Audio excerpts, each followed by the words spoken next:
I think that I'm the very worst judge of what to tell you what a gorilla is for me. I think that I love them so much that I'd say things that not everybody would agree with.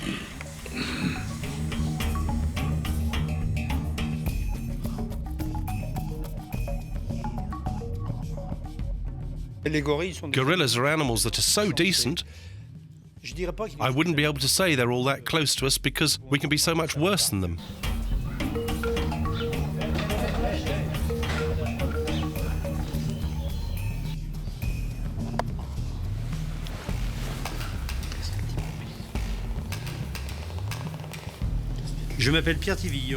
My name is Pierre Thivillon and I'm the founder of the animal park in the little village of Saint-Martin La Plaine, between Lyon and Saint-Étienne in France. With my wife Eliane, our passion is gorillas.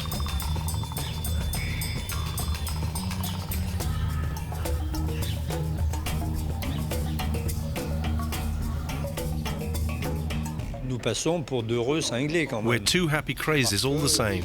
Because, I mean to say, what's the thing that's been the most important for us for 10 years? Gorillas.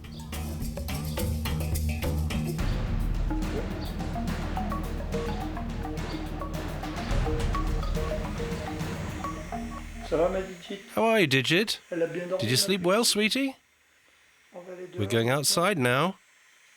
We'll drink up our breakfast, and then we're going outside. It's a nice day. Look, it's a nice day.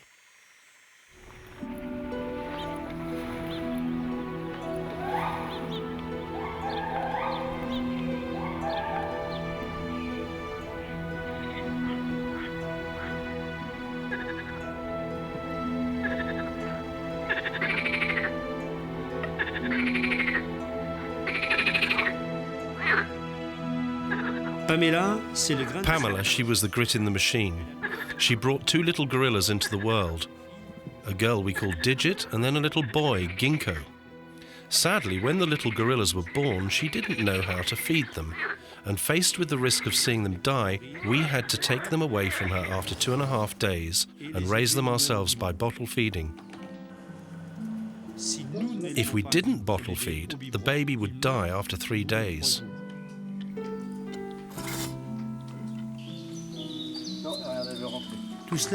All that completely disrupted our lives because we had to look after them night and day. Did we have a choice? For us, the decision was already made. We had to be adoptive parents. Come on, that's not funny. That's not funny what you're doing. I'll get annoyed. On the 27th of October 1998, it was little Digit, the first, who changed everything in our destiny. It was at the end of the day, a little after 5 o'clock, and I'd finished my round with the gorillas. I was checking to see if everyone was well, and I went up in the corridor. We've got a ladder to be able to see where they sleep, in the nests. And just when I went up, there you go, I saw Pamela, who was right in the middle of giving birth. So she took the baby, like a woman taking a baby, from between her legs. She pulled the baby and placed the baby against her, and there you go, this happened in a few seconds. I was present for Digit's birth.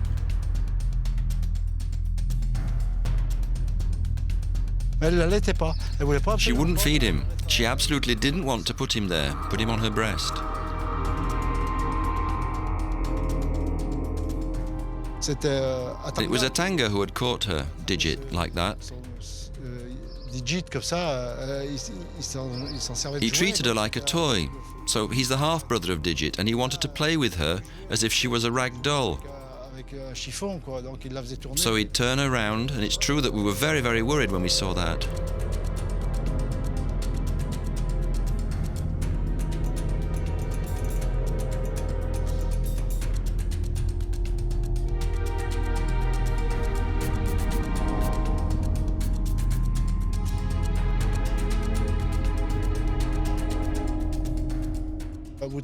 After 3 days, we were really worried.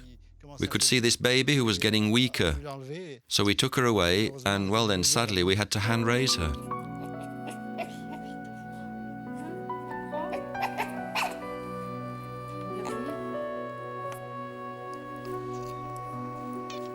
Si un jour Eliane m'avait dit If one day Eliane had said to me, look, it's the gorillas or me, but it's out of the question that a gorilla lives in the same room as me, that would have been a real scene. And after that, we would have had to decide to stay together without the gorillas or to separate and stay with the gorilla. I mean, Eliane is as crazy as me in that way, so that's good.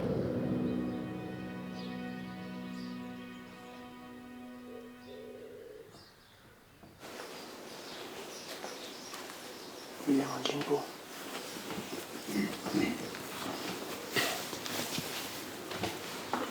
Gincko.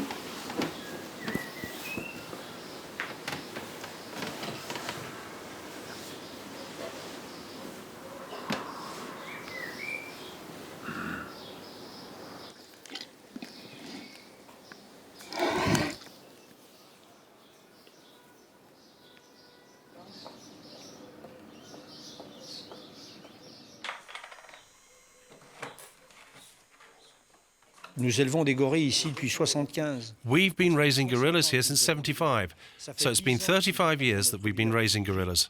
For the last 10 years, we've shared our lives with Digit, and she's grown up with us. So there's so much complicity in all this, so much reciprocal attachment.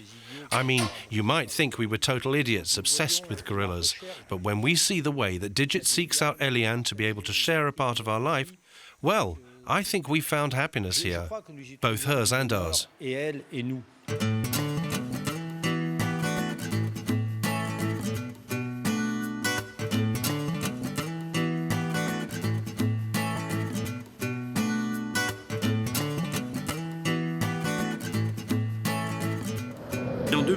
In 2003, the same scenario repeated itself. Pamela brought a young gorilla into the world, who we named Gincko. Sadly, he suffered the same fate as Digit. Pamela didn't know how to feed him. We couldn't look after two gorillas full-time at that point.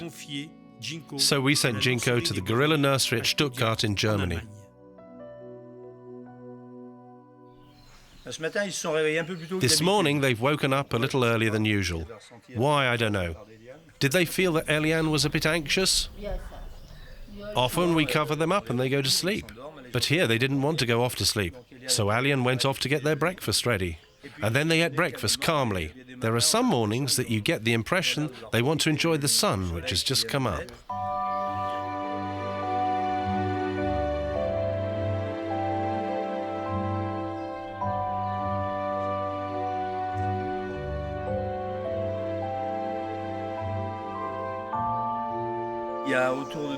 Around us there are 850 animals, and some of them are very silent, like the reptiles. But we've got more than 200 apes. We've got all the wolves, the lynx, the panthers, the lions, the tigers, etc.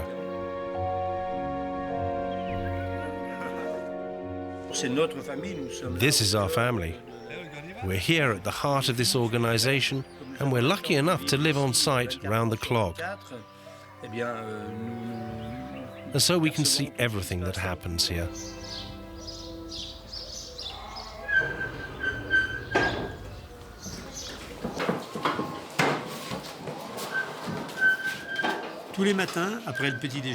Every morning after breakfast, we open up the trapdoor which separates our room from the playroom of Digit and Gincko. They leave all by themselves and go to their new play areas for the day, where they'll spend their time playing, eating, having their siestas, and also watching the visitors.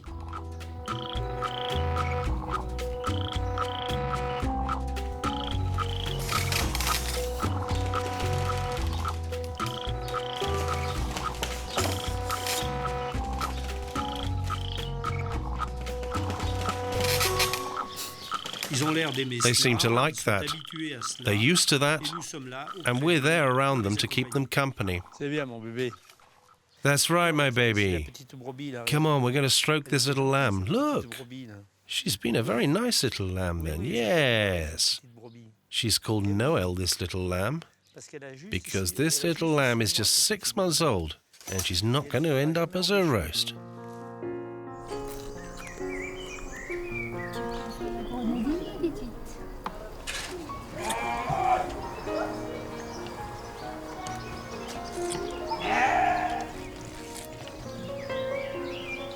J'en ai encore? Allez, un plein verre encore.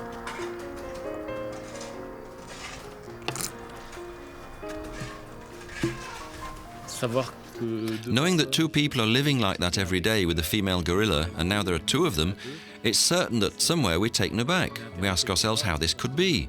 We say to ourselves, all the same, these are animals which are imposing and strong. They're a lot more powerful than we are. Gorillas are animals who give us a lot of signs before they act, and when we do things they don't agree with, they'll tell us. They'll show us first that they don't like it before they express that with gestures.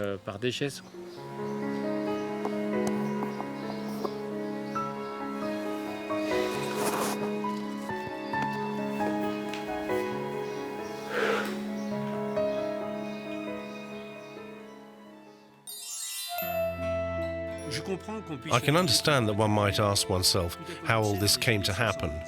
Everything started in the 1970s. We were in love with animals. But when we were young, we didn't have very much. No university degrees, no fortune. Simply a dream of living alongside animals. I'd left school at 14 and my passion for animals meant I had to be self-taught. We built everything up from nothing, without any subsidies, without any fortune behind us. We started off by renting fields, and little by little we built our destiny, our dream, here on the hill at Saint-Martin.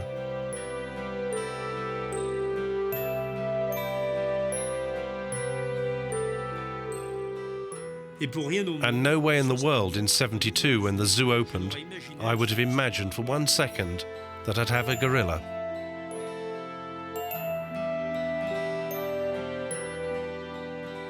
The animal park allows us to live with the animals we want, according to the climate and our means, but also, quite simply, in the way we feel.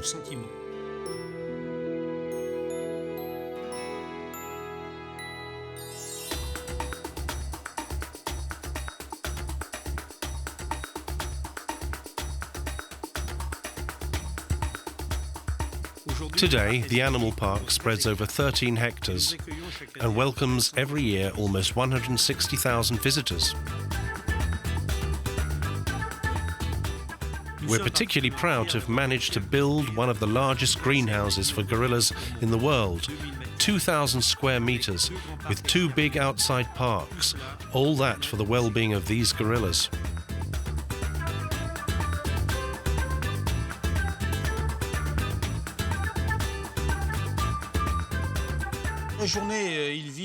During the day, they live like other gorillas in their house, in their bird cage in front of the visitors. And the visitor that comes to us has absolutely no idea that these gorillas lead a life that is different from the others, and they think of them as being like other gorillas. And that's right. They behave exactly the same as other gorillas in the daytime. But well, when there's no one around in the evening, another life begins.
We'd better close the window.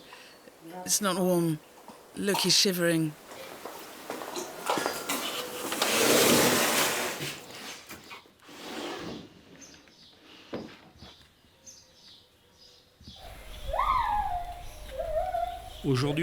Today we've got 11 gorillas at Saint-Martin La Plaine. You have to understand that although we do our best to look after them, we don't have any intimate contact with them, neither with Pamela, the mother of Digit, nor the other gorillas.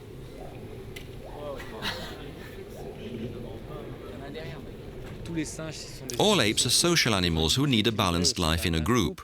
Well, here Digit is living with Pierre and Eliane as if they were her parents, but during the day she's always lived alongside other big apes, alongside chimpanzees, and now with a gorilla, but she's always been in contact with animals.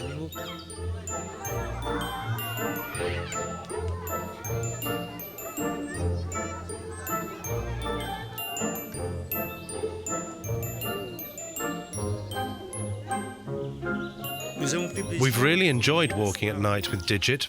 It was a moment of pleasure after the park was closed to the public and before night fell. She was little and she listened carefully to us. We had a certain authority over her. Come on, give me your hand, sweetie. Come on, we're going back now. In 2005, Digit was 6 years old, weighed 80 kilos, and had muscles that were 7 times more powerful than a man's. Can you imagine? Where do you want to go? You want to go over there to see the flowers? No, but that's not good, the flowers. Come on, don't walk like that. Give me your hand. Give Eliane your hand. Take my hand, I'm saying. Come on.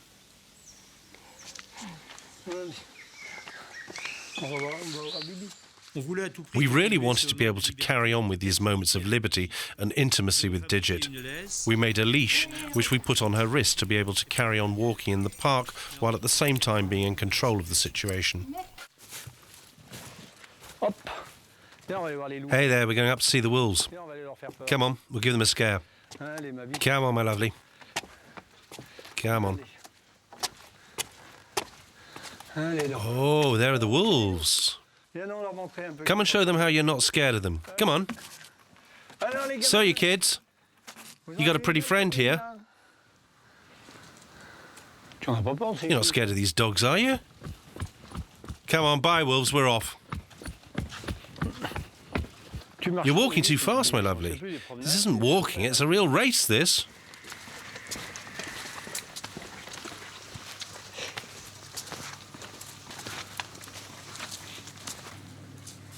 Well, here we are. That's the end of the journey there. No, if we're going outside, you want me to open up? What do you want me to do? You want me to open it with that? You want me to open it with that? That's what has to be opened. Boy, okay, I'll open it for you. That's good. Oh well, here we are. We'll go and walk in the car park.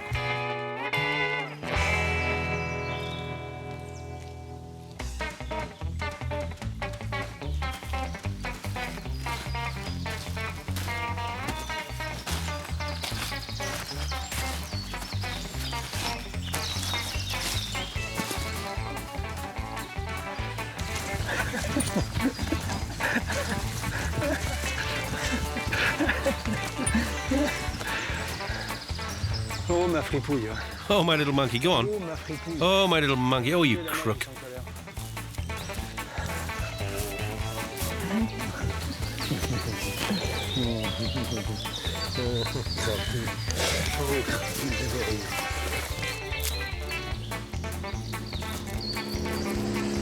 Watch out, that stings. Come on then.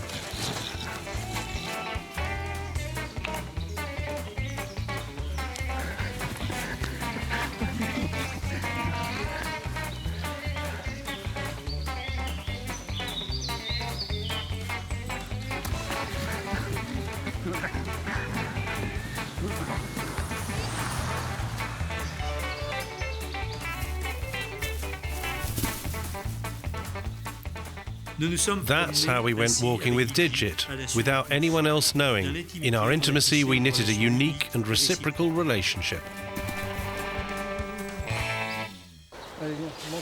Come on then, get up on my shoulders, like that. No, not on top. Oh no, boy, oh boy. You're going to break my spine in two. Oh boy, sweetie, you're heavy. You don't realise. Oh, you idiot. Oh my God. Oh God, you're heavy. You're too big, my girl. It's a goanna.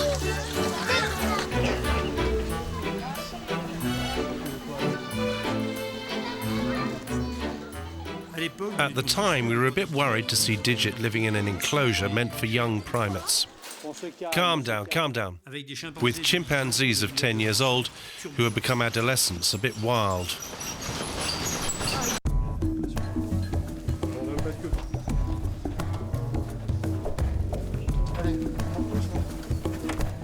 On the 6th of July 2005, we had to move the chimpanzees to a better adapted enclosure under the gaze of Digit. She would stay alone with us for a while.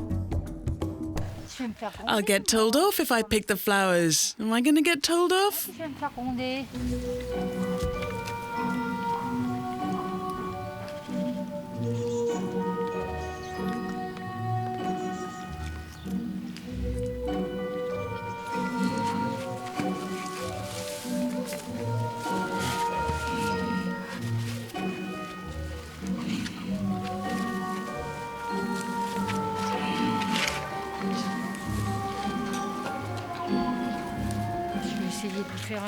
Oh, we're going to make a good dinner. Oh, she'll be very happy when we open the window in a minute.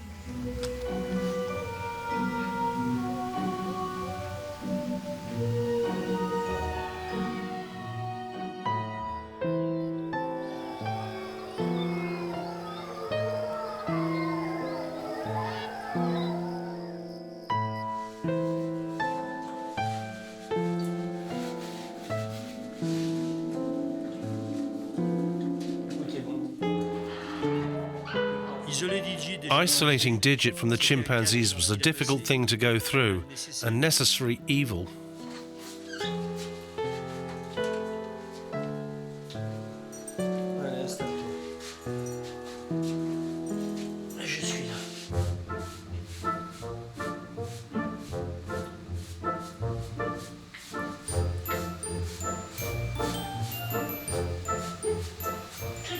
She's a lovely little thing. Really lovely.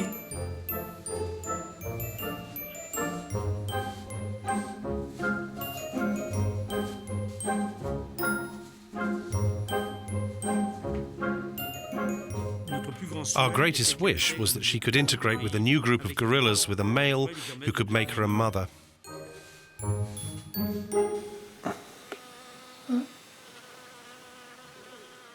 What's that fly doing there? It's not noisy, Eliane. Look, are you deaf? Can you hear the little pest going buzz?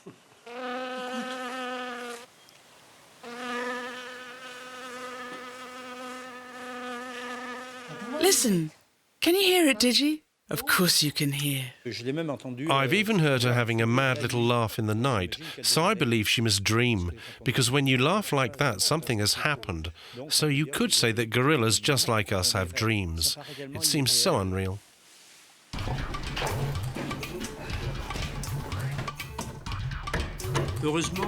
Luckily, that same year, we'd acted in advance and signed an agreement with Howlett's Park in England. A male, Kisham, and two females came to us to form a new family in which Digit would fit in.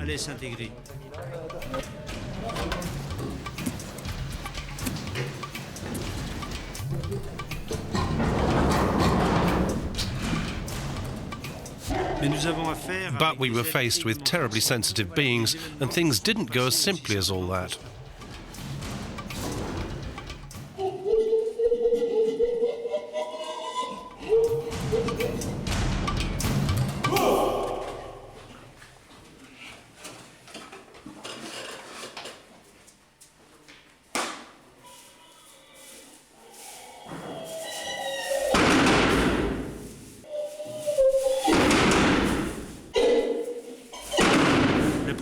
The presence of two females behind the door excited Kisham terribly. That young male with the silver back. At the moment where they were introduced, there was a lot of tension.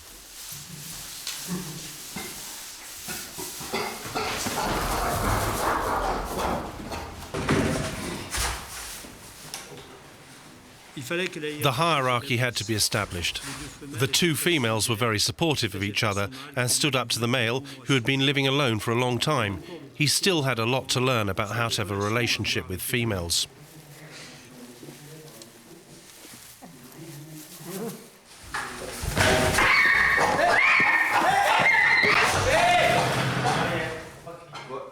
We began to ask ourselves whether it would be possible for Digit to integrate into this group.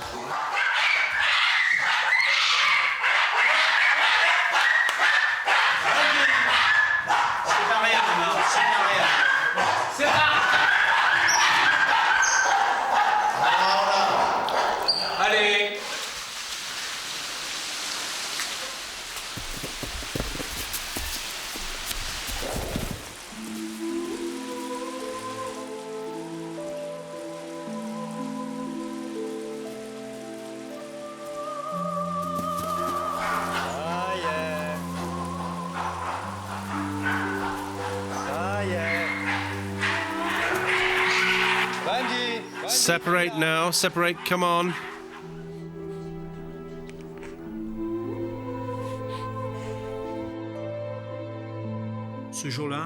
That day, we understood that integrating Digit in this group was far too dangerous for her.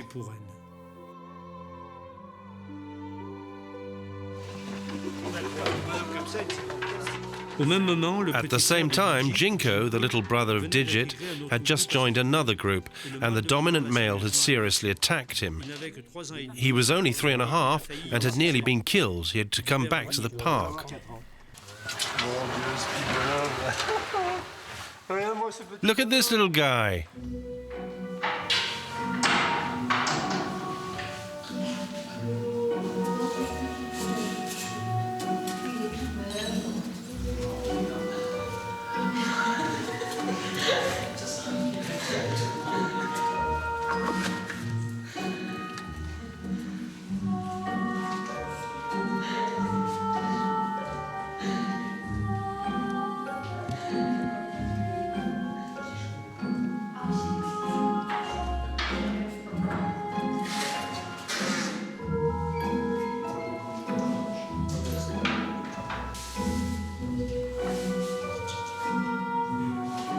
Digi, come here, come to me, come here.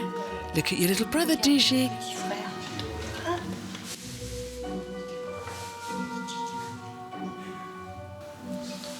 Come on, calm down, I'm here, Digi. You see, it's your little brother, you see? It's your little friend. Be nice. C'est le petit copain. Hein? Be nice, my lovely, be nice, Digit. That's your little brother, be nice. Do you remember him?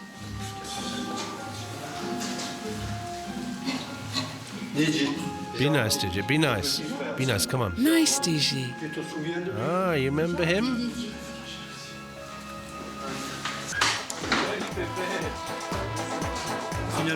Finally, the contact between Digit and Gincko is established. Gincko benefits from this and gets as big as Digit.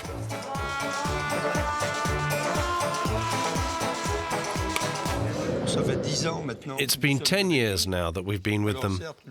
Oh, certainly with him it's only been 4 years. Well, we know that despite everything it's an exceptional thing, because as far as I know, no one else in the world is living through what we're living through. Hey, baby. You're not hungry? Okay, too bad. You won't eat. I think he's around 130 kilos. 130 kilos means that he's about half his full weight. Adult, I think this young man will weigh 240 kilos.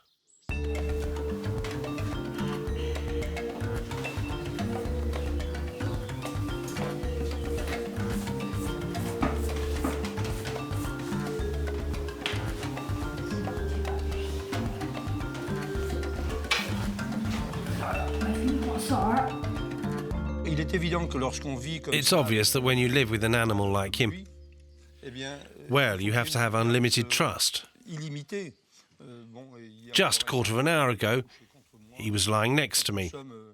We were lying down like that on a bed, with him at my side. If there's no trust, then life becomes unbearable.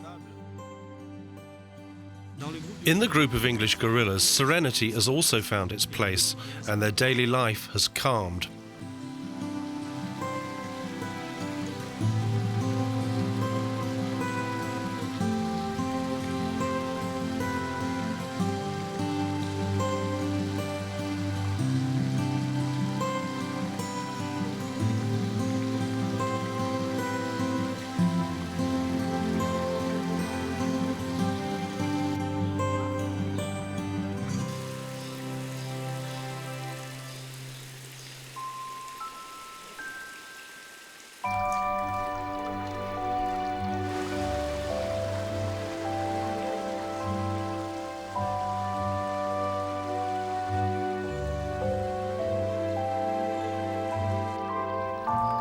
I think that in the world of zoo parks, we're all in agreement about one thing, that animals only reproduce, unlike humans, when they are at ease. So, here the animals are reproducing, and we can consider that the building we've made for them is rather a success for their sense of well-being.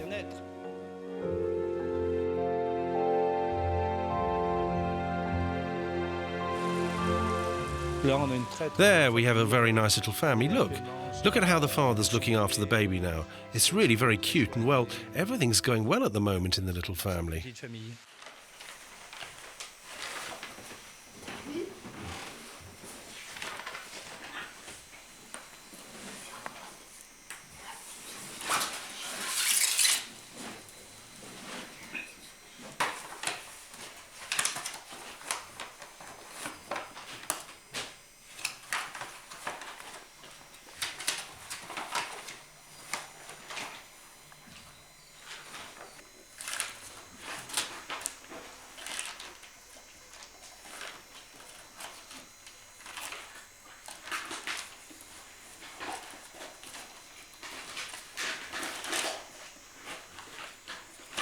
It's sure that gorillas are animals with a lot of intelligence, that's quite obvious. But are we capable nowadays of understanding everything that they express? It seems to me, although perhaps I'm wrong, it seems to me most important that we use their language, that we understand their system of communication so as to be able to perhaps help them later in the wild because we have learned. But I mean, just having a gorilla that can tap into a computer to say, I want a banana, that annoys me a bit.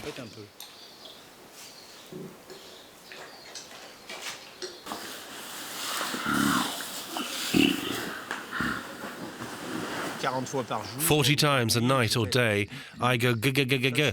It's a groan of satisfaction or the groan of contentment that you make when you're with a gorilla to tell him that everything's fine and that we're friends." Sit down, please.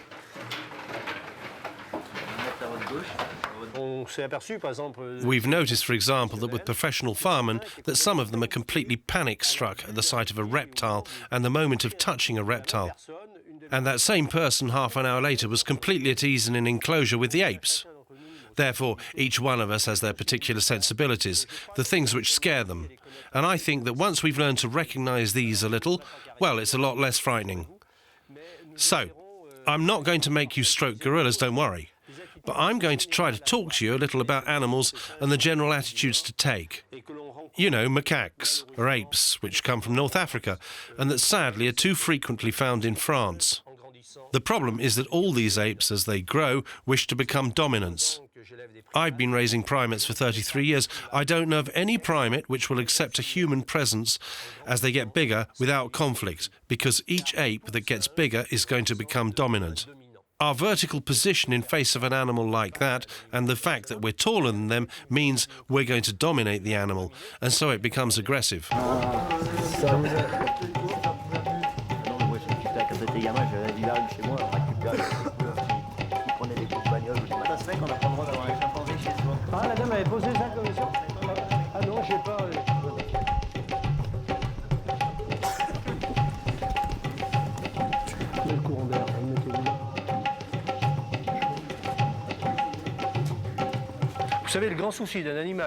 You know, the main concern of an animal which escapes from its installation is how do I get back in there? Because that's my territory. That's the place that I know.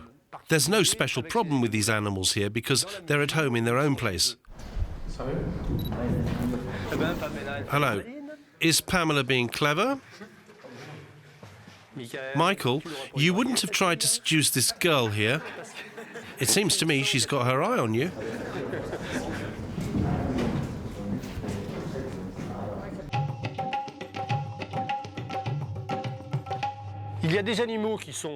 There are animals which are dangerous, whatever species they are.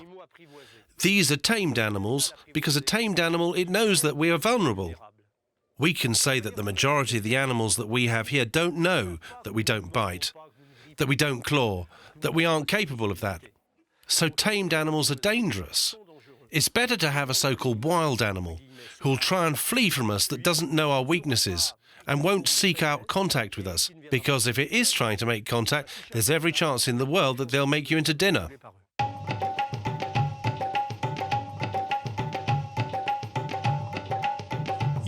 There are many primates and felines held illegally in France. The Tonga Foundation has been created in order to come to the aid of these animals rejected by society.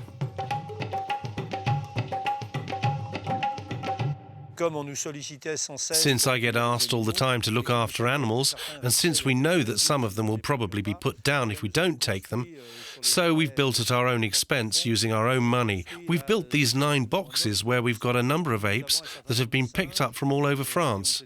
We care about the apes, and I mean by that I know very well that in saving a macaque, 100 macaques, 50 macaques, that won't save the planet, but when you have a responsibility like we have towards animals, and we've got an animal in front of us that can only survive thanks to us, I mean, even if that's just a drop of water in the ocean, well, we must absolutely make our contribution to this rescue attempt. Otherwise, what use are we as professionals? Just there to collect money, and for everything else, who cares? Hey, well, I'll just change my job.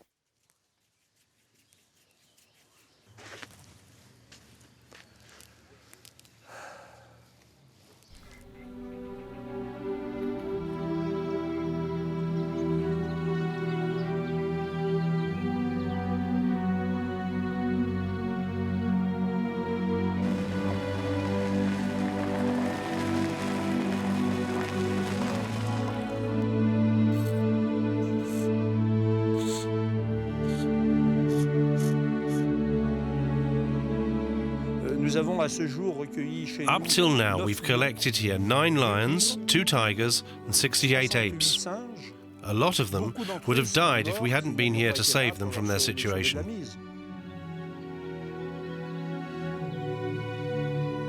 If tomorrow I was to say we're full, we can't take any more apes, we can't take any more felines, they'd probably be put down.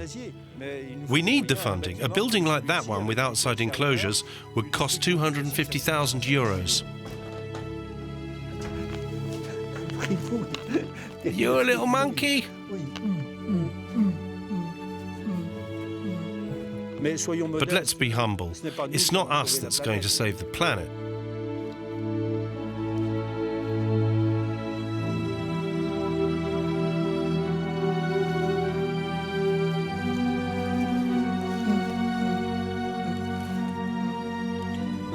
No, I can't put my hand in your mouth, because it's not very clever. As well as that, it's had its claws removed.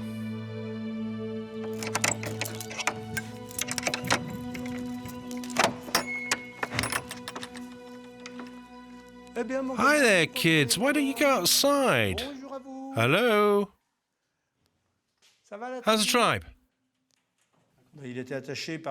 He was attached with a chain that was too tight around his neck, and he grew, but his neck couldn't, and the flesh grew around the links of his chain. And we had to anaesthetize him to get the chain off. It was pretty hard to see that. Well, we've promised he'll never have another chain. That's all over. Now it's healed. No more than an unpleasant memory.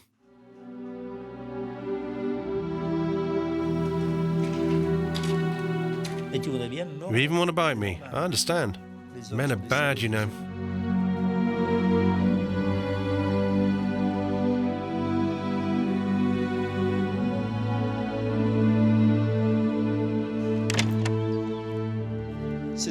These animals have their place. They were here before us.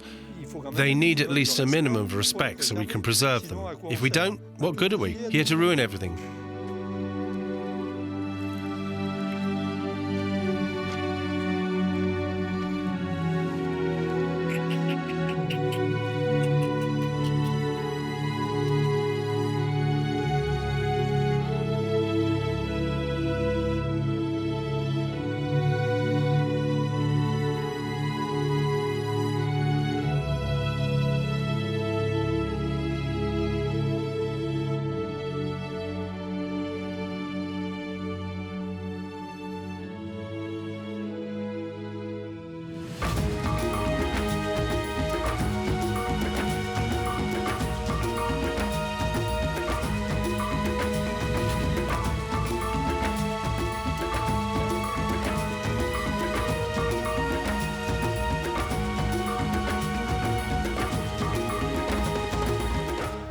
When you are responsible for gorillas, which we've been for more than 35 years, sometimes there are decisions to make which can be very difficult.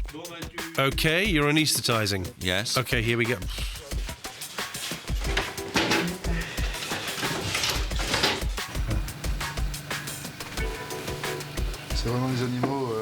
What's really true of animals is that you only put them to sleep when you have to. Otherwise, you try to cure them with medicine.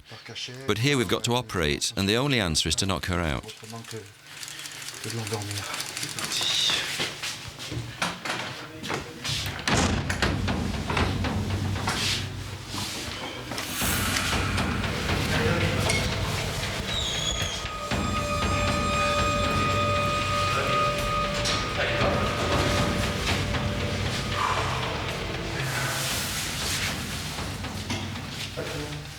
Fatou, go over there. Go over there, dear. Go over there, my lovely.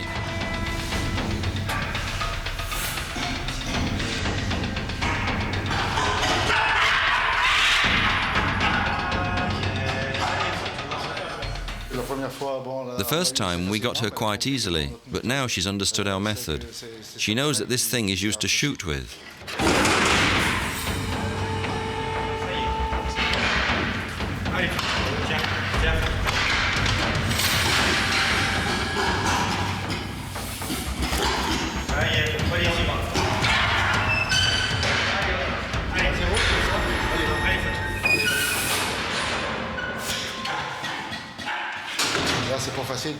There it's not easy because she's suspicious, and she knows it's me who's going to shoot.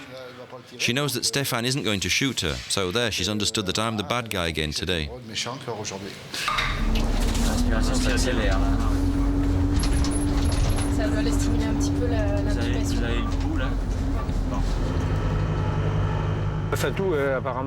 Fatou apparently has a problem with her ovaries. She seems to have a fibroid. Now we're going to open her up and take a look. And I think there's enough people at the vet school to be able to analyse that properly and perform the right surgery. And then, well, doubtless after what we're going to do today, there's very little chance she'll be able to have children. That seems obvious. We're away, boys.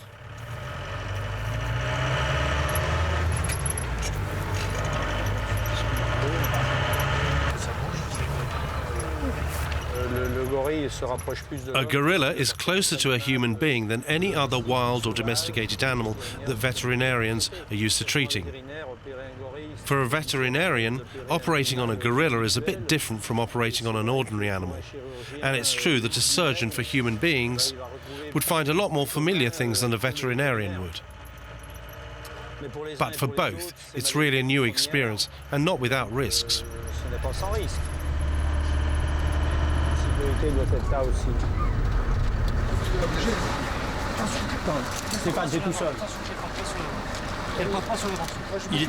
It's always very difficult to know whether or not to operate when a gorilla is unwell. Will the operation end Fatou's suffering? Or on the contrary, are we headed straight for failure? And it's not an easy choice.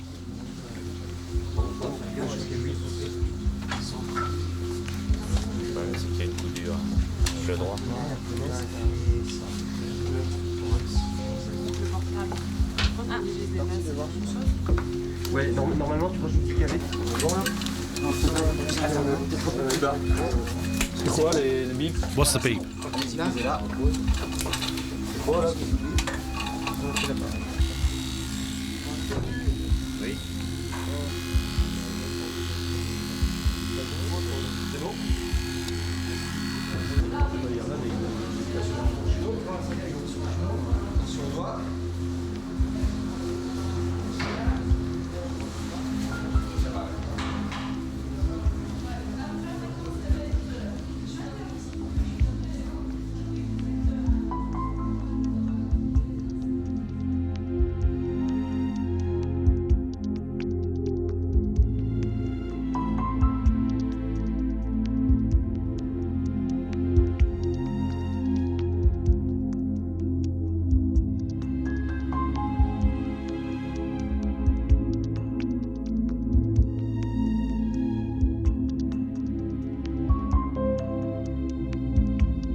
going to call Eliane.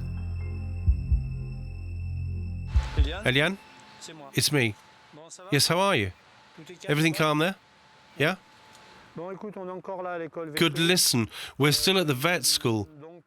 Well, they found a few fairly bad things. She's infected and has peritonitis. And well, she could have died. But she's been saved. We're going to see with the surgeons what they can tell me and what they think of the situation. See what kind of future they can see for Fatou. As a result of this infection she's had, there's been an ovarian reaction, what we call ovarian dystrophy. This can be like that. This was a big cyst which has gone. And this can go on like this for 1 week? Yes, and she could have others, yes. And could that be painful? Yes. So if she's suffering, we can... Yes, give her some painkillers. It's long under anaesthesia like that.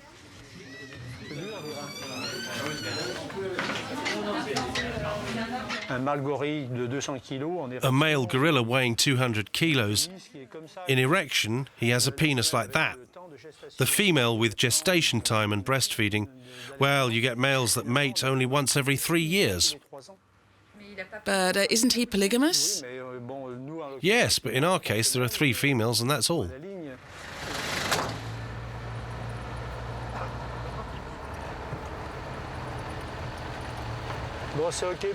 Good, is that okay for everyone? People are really nice.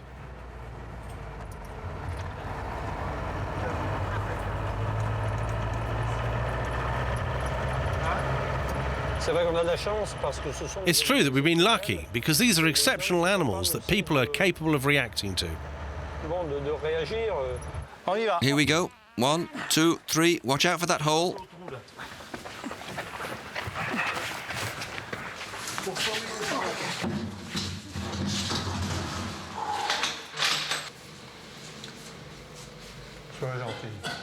Be nice, excuse me. Excuse me.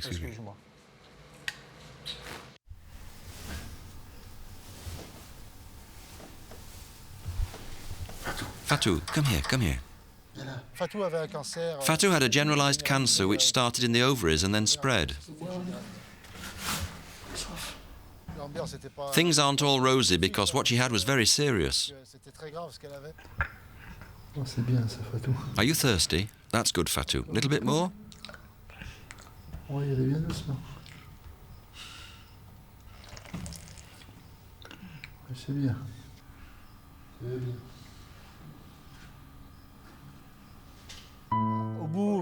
In the end, when she was at the end of her tether, it's the luck she has. And you're powerless and you say, oh Lord, you're going to go and we can't do a thing. And there you are, that's life. It's like that, but it's hard. A few months after the operation, Fatou died. Reality faces us. We're not immortal. Digit and Gincko can hope to live 40 years more. We can't hope to live all that time ourselves. We've created here at Saint-Martin a trust fund to assure the continued survival of what we've built up over 40 years.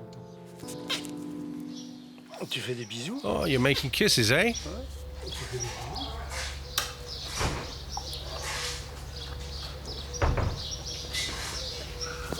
We're going to start a new house for Digit, and all this space will be changed to make a big greenhouse for them. Stop scratching my stomach. Listen, you rotten kid. You don't put your hand in people's mouth. That's not fair. It's not fair to put your hand in people's mouth.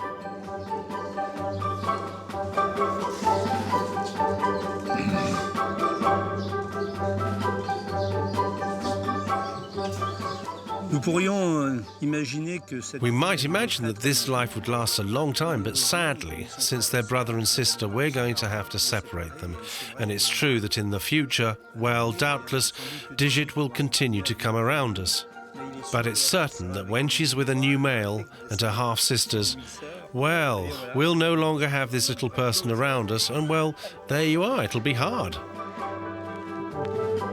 Hey, you're throttling me there. Look. Stop being such a... You be nice or I'm off. I'm going home.